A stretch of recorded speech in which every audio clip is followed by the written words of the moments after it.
Hi, everybody. I hope all of you are doing very well. I have several things I want to update you about, some locally and some at the state and federal level. The first thing is just to say thanks for a great Professional Development Day earlier this month. It was great to see everybody working so hard, and as we, as a learning organization, continue to thrive to get better, it's just neat to see how many of you put your heart into the day, and I really appreciate those who designed the day as well. I want to talk a little bit about something that's going on at the state and federal level, and that relates to No Child Left Behind. You may or may not know this, but the federal law is coming down the pike that would require states to have teacher evaluations that are linked to teacher compensation as well as to personnel decisions. In Texas, though, the Texas law is that local school districts get to decide what appraisal instruments are used and how those look. And so we have a conflict between state law and federal law right now. Most states have opted to require the new assessments so that they can get a waiver from No Child Left Behind. However, in Texas, we just were surveyed recently asking what our opinion is about requiring teachers to go through an evaluation where test scores impact compensation. And frankly, I'll just be upfront and tell you that I really think it's a terrible idea to link test scores to compensation for a lot of different reasons. One is it really incentivizes teaching to the test. We know that the tests don't measure everything that we value, and we know that they don't measure everything that we want our children to learn. But when we hook money to those kinds of things, I think it creates incredible dysfunction across the education spectrum. I also don't think it's a fair comparison because teachers teach at different grade levels, different subjects, and not all subjects are even tested. And so for that reason, when I was surveyed recently asking my opinion about things, I really responded that I feel like we should retain our local control. We should have appraisals that meet the needs of our community and of our school district, and that we shouldn't be a part of that requirement.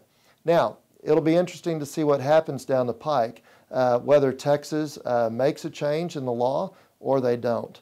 My hope is that they don't. Now, that may come with some consequences from the federal government in terms of limited funding or something to that nature. We just don't know yet. I suspect right now that the federal government is rewriting No Child Left Behind, and this provision may be eliminated altogether anyway. But I just wanted to let you know where I stand on it because you may read about it and see what's going on. It's my preference that we don't make changes at the local level if we don't have to. So the next thing I want to do is just highlight some things that have been going on in the district that are pretty exciting. We have some really outstanding achievements that have been occurring. I actually just got to go over to the Meeting of the Minds, our elementary GT program today, and see the kids do some excellent work where they dress up as a historical figure. That was really neat.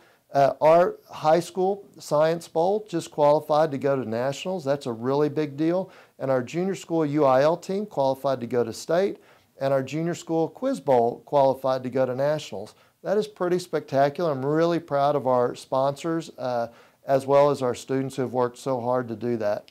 The next thing is, I don't know if you got a chance to go see Into the Woods, which was a collaborative effort with all of our music program and theater at the high school, but it was a phenomenal performance.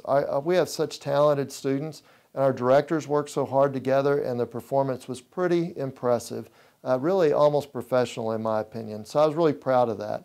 Our swim team, our girls swim team just finished 4th at state, which is amazing. And in fact, we also had a male swimmer, Cameron Young, who got a silver medal. And I point out Cameron because his mom, Peggy, is a teacher at Howard, and we're really proud of him being a sophomore. He's got the sky's the limit. Our cheerleaders just finished 4th in nationals. They're going to be featured on ESPN. Our very own Colin Lang and Alma Gonzalez both have been named as HEB teacher finalists, and we're excited for them as they go on to the statewide competition.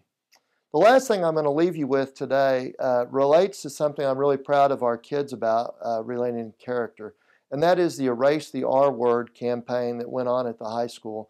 It was a pretty spectacular sight to see our entire high school gym filled with students who are wearing the same T-shirt that had the letter R with a line, a circle around it and a line through that.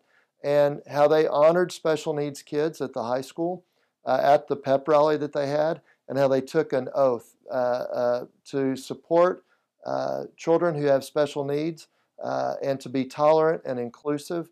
And for a sentimental superintendent, I'll be honest with you and tell you I was a little misty-eyed to see our kids and our staff have that kind of commitment to our students with special needs. And so I just want to say thanks to all of them, and I'm really proud of our kids and all of you. I know this is a busy time of the year. Spring break's right around the corner. Let's finish this next week strong and have a wonderful break. I hope you get some time to rest and relax and spend time with family and friends. We'll see you next time. Thank you.